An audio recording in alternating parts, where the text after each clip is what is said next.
Subscribe करें be the roller of tax channel को और बेल आइकन को दबाएं टैक्स अपडेट सबसे पहले देखने के लिए। दोस्तों नमस्कार, मैं सीए संजय थ्रेजा आप सब लोगों का be the roller of tax में फिर से स्वागत करता हूं।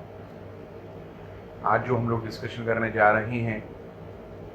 उसका टॉपिक है कि जो 30 जून 2017 को, क्योंकि वैट जीएसटी हमारा 1 जुलाई से एप्लीकेबल होने जा रहा है, तो जो 30 जून 2017 को हमारे पास स्टॉक बचा हुआ होगा गुड्स और सर्विसेज का, उस पर जो ऑलरेडी हम टैक्स पे करके आए हैं उसका हमें क्या ट्रीटमेंट मिलेगा। तो चलिए डिस्कशन शुरू करते हैं।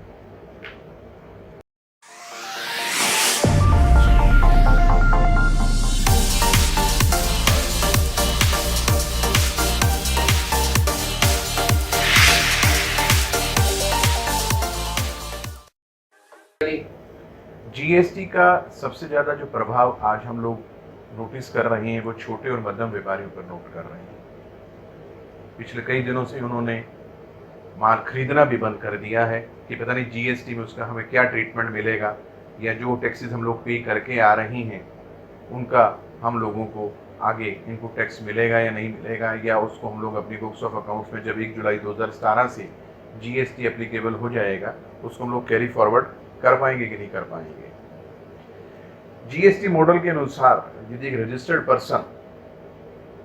के पास कोई स्टॉक 30 जून को बचा हुआ होगा और उसने किसी भी लॉ के तहत उसके ऊपर कोई टैक्स पे किया हुआ है, जैसे बात कर लेते हैं हरियाणा वैट एक्ट की,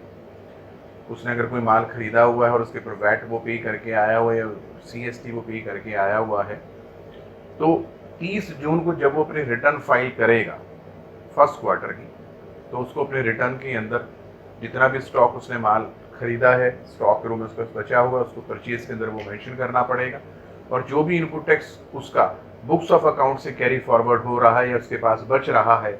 उसको अपने रिटर्न्स में वो सारी चीज़ें शो करनी पड़ेंगी। ये जो सेल टैक्स के रिटर्न है ये एक प्रमाण बन जाएगा जिसके बेस पे आपको जीएसटी का इनपुट टैक्स आगे फॉरवर्ड होगा। जीएसटी के अंदर आपको ये रिटर्न शो करनी पड़ेगी जिसके बेस के ऊपर ये जो टैक्स आपकी बुक्स ऑफ अकाउंट्स में स्टैंड कर रहा है ये कैरी फॉरवर्ड हो पाएगा। इसी तरह हम लोग बात कर लेते हैं यदि आप मैन्युफैक्चरर हैं तो, और अगर आपकी किताबों में कोई सैनवेट पड़ा है उसका भी आपको एडवांटेज मिल जाएगा। सैनवेट सीजीएसटी के रूप में कैरी फॉरवर्ड होगा, और जो वैट आपने स्टेट में पे किया हुआ है वो वैट हमारा जो है वो एसजीएसटी के रूप में आगे कैरी फॉरवर्ड 1 जुलाई 2017 को हो जाएगा। तो जो छोटे व्यापारी यहाँ पर थोड़ा सा चिंतित हो रहे हैं तो उनको मैं यहाँ पर ये चीज़ क्लियर करना चाहता हूँ कि आप आराम से अपनी गुड्स खरीदें, और जो टैक्सेस आप पे कर रहे हैं आप आराम से पे करें। जो भी आप टैक्सेस पे कर रहे हैं उसका आपको फ्यूचर में एडवांटेज मिलने वाला है। मैं यहाँ पर एक उदाहरण के तौर पर बात कर लेता हूँ। यदि आप एक मैन्युफैक्चरर हैं 2 व्हीलर्स के और आपने एक्साइज के अंदर भी अपना रजिस्ट्रेशन करवाया हुआ है और हरियाणा वैट एक्ट में भी आपने अपना रजिस्ट्रेशन करवाया हुआ है, 30 जून को जब आप अपने रिटर्न फाइल करने जा रहे हैं तो आपके पास वैट का इनपुट क्रेडिट पड़ा है। मींस आपके पास जो स्टॉक पे आपने टैक्स दिया हुआ है वो आपके पास बुक्स में पड़ा हुआ है और उसका बैलेंस 25,000 रुपये आ रहा है, और जो ड्यूटी आपने पे कर रखी है दैट इज सनवेट क्रेडिट वो आपकी किताबों में 20,000 रुपये पड़ी है। तो जब आप अपने रिटर्न फाइल करेंगे क्वार्टरली मोड की, मंथली मोड की सनवेट क्रेडिट में, तो ये आपका 1 जुलाई 2017 को जीएसटी मॉडल में कैरी फॉरवर्ड हो जाएगा। यहाँ पर मैं एक चीज आपसे और बात क्लियर करना चाह रहा हूँ। आपने अपने आप को किसी भी लॉ में भी रजिस्टर्ड नहीं करवाया हुआ और आपकी जो सेल है वो भी 20 लाख से कम है, लेकिन जीएसटी मॉडल के अंदर अगर आपकी सेल 20 लाख से ज़्यादा हो जाती है तो यहाँ पर आपको जिस दिन आपकी सेल 20 लाख से ज़्यादा हो जाती है उसके विद इन 30 डेज में 30 दिनों के अंदर आपको जीएसटी में रजिस्ट्रेशन के लिए एप्लीकेशन डालें। यदि आप 30 दिनों के अंदर उस एप्लीकेशन को डाल देते हैं तो जो स्टॉक आपके पास पहली तारीख को बचा हुआ था, पहली तारीख मीन्स 30 दिन से अगर हम काउंट करते हैं पहली तारीख को आपने जो एप्लीकेशन डाली तो उस स्टॉक के ऊपर जो आप टैक्स ऑलरेडी पे करके आए हैं आपको उसका भी कैरी फॉरवर्ड एडवांटेज मिलेगा। जो टैक्स आपने पे किया है वो इनपुट टैक्स के रूप में आपको मिलेगा, और जो आपने माल पहली तारीख से लेकर 30 तारीख के बीच में कोई भी गुड्स खरीदी है उसका भी आपको मैं यहाँ पर आपके साथ एक उदाहरण शेयर कर लेता हूँ। जीएसटी एप्लीकेबल हो गया 1 जुलाई 2017 को, और आपकी जो सेल थी उस समय तक 20 लाख से कम थी। 1 अक्टूबर 2017 को आपने ये रियलाइज़ किया कि आपकी सेल 20 लाख से ज़्यादा हो चुकी है, तो आपने विद इन 30 डेज उसकी जीएसटी में रजिस्ट्रेशन के लिए एप्लीकेशन डालनी है। आपने 29 अक्टूबर 2017 को जीएसटी के रजिस्ट्रेशन के लिए एप्लीकेशन डाली। दूसरे शब्दों में विद इन 30 डेज आप एप्लीकेशन डाल चुके हैं।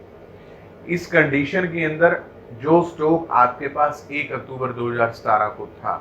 और उसके ऊपर जो आप टैक्स पे करके आए हुए थे, उस टैक्स का और तथा साथ में जो 1 अक्टूबर से लेकर 29 अक्टूबर के बीच में आपने जो भी माल खरीदा है, उस पर जो भी आप टैक्स पे करके आए हैं, इन दोनों चीज़ों का आपका जीएसटी के अंदर आपको एडवांटेज मिल जाएगा। उस टैक्स को आप इनपुट टैक्स के रूप में कैरी फॉरवर्ड कर पाएंगे। कंडीशन 30 डेज में रजिस्ट्रेशन के लिए एप्लीकेशन डालना। आपको रजिस्ट्रेशन अलॉट हो गया। यहाँ पे एक पॉइंट मैं और क्लियर करना चाहूँगा, जब आपको रजिस्ट्रेशन अलॉट हो जाएगा तो एक चीज़ यहाँ पर आपको ध्यान भी रखने वाली होगी कि आपको 1 अक्टूबर से लेकर 29 अक्टूबर तक जो बिल आप ऑलरेडी काट चुके हैं, उन बिल को दोबारा से काटना होगा। आपको उनके पर आउटपुट टैक्स भी चार्ज करना होगा,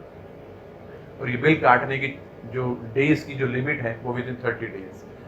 दूसरे शब्दों में within 30 days after getting registration you have to cut your all the sales bills again with effect from 1 October 2017, और जो बैलेंस का टैक्स निकलेगा आउटपुट माइनस में इनपुट टैक्स या इनपुट माइनस में आउटपुट टैक्स, या तो वो कैरी फॉरवर्ड हो जाएगा या आपको टैक्स पे करना पड़ेगा। एक स्कीम के बारे में और बात कर लेते हैं। यदि आपने ऑलरेडी कंपोजिशन स्कीम में एप्लीकेशन डाली हुई है और किसी आपको ऐसा लगा कि आपने जब डाली एप्लीकेशन तो उस समय तक आपकी सेल जो थी वो 50 लाख से कम थी, लेकिन पूरे साल के अंदर कभी भी वो अगर 50 लाख से ज़्यादा हो जाती है,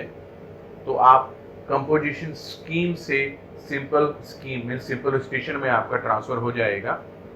इस केस के अंदर भी जो आपके पास स्टॉक बचा हुआ है और जिसके ऊपर आप ऑलरेडी टैक्स पे करके आए हुए हैं, उसका भी आपको एडवांटेज मिल जाएगा। अगर आपने कोई कैपिटल गुड्स खरीदी हुई है और वो 30 जून से पहले खरीदी हुई है, या आपने जब वॉलंटियर रजिस्ट्रेशन करवाया उसके अंदर आपके पास है, या आपकी जो कंपोजिशन स्कीम है उसके अंदर आपने ऑलरेडी जो टैक्सेस पे किए हुए हैं और वो आपकी मैन्युफैक्चरिंग एक्टिविटी में आपका साथ दे रही हैं, तो ऐसी कैपिटल गुड्स के ऊपर भी जो आपने इनपुट टैक्स पे किया है उसका भी आपको एडवांटेज ज़रूर मिलेगा। वॉलंटियर रजिस्ट्रेशन के बारे में भी बात कर लेते हैं। ना तो आपकी सेल 20 लाख से ज़्यादा हुई, ना आपने कंपोजिशन स्कीम में अप्लाई किया और आपने अपना व्यवसाय शुरू किया और थोड़ी देर बाद आपको रियलाइज़ हुआ कि नहीं, मेरा जीएसटी नंबर के बगैर काम नहीं चल रहा, तो मुझे जीएसटी के अंदर अपना रजिस्ट्रेशन ले लेना चाहिए। तो जिस डेट को आपने रजिस्ट्रेशन के लिए एप्लीकेशन डाली है और जिस डेट को जब आपने एप्लीकेशन डाली और आपके पास कोई फिजिकली स्टॉक बचा हुआ था और उसके ऊपर आपने कोई टैक्स पे किया हुआ था, तो वो टैक्स भी आपको इनपुट टैक्स के रूप में उसका एडवांटेज आपको मिल पाए। तो फ्रेंड्स, मैं यहाँ पे आपसे ये कहना चाह रहा हूँ कि आप परचेज करें, आराम से सेल करें, जो भी टैक्सेस आपके बनते हैं, जो भी ड्यूज आपके बनते हैं, आप उसको टाइमली पे करें। जो भी एक्सेस अमाउंट आपका टैक्स के रूप में खड़ा होगा, आपकी बैलेंस शीट में आ रहा होगा या आपकी मंथली या क्वार्टरली रिटर्न में आ रहा होगा, उसका एडवांटेज आपको मिलेगा ही मिलेगा।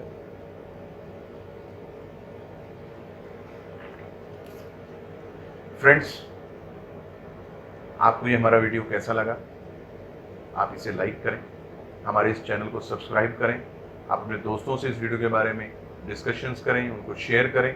अपने आप हमारे अपने जो कमेंट्स हैं, जो आपकी क्वेरीज हैं, वो कमेंट बॉक्स में लिखिए। आप जो भी अपनी क्वेरीज आप हमें दे रहे हैं, उन क्वेरीज के बेस पे हम आपको रिप्लाई देंगे। आप हमारे इस चैनल को सब्सक्राइब करें तथा बेल आइकन को दबाएं, ताकि जो भी वीडियोस हम लोग हर रोज़ 2 दिन में 3 दिन में अपलोड कर रहे हैं, उसकी इन्फॉर्मेशन आपके पास जा सके और आप लेटेस्ट जीएसटी के बारे में जो भी इन्फॉर्मेशन हम आपसे शेयर कर रहे हैं, आपके पास जल्दी से जल्दी पहुंच सके। नमस्कार, थैंक यू जी।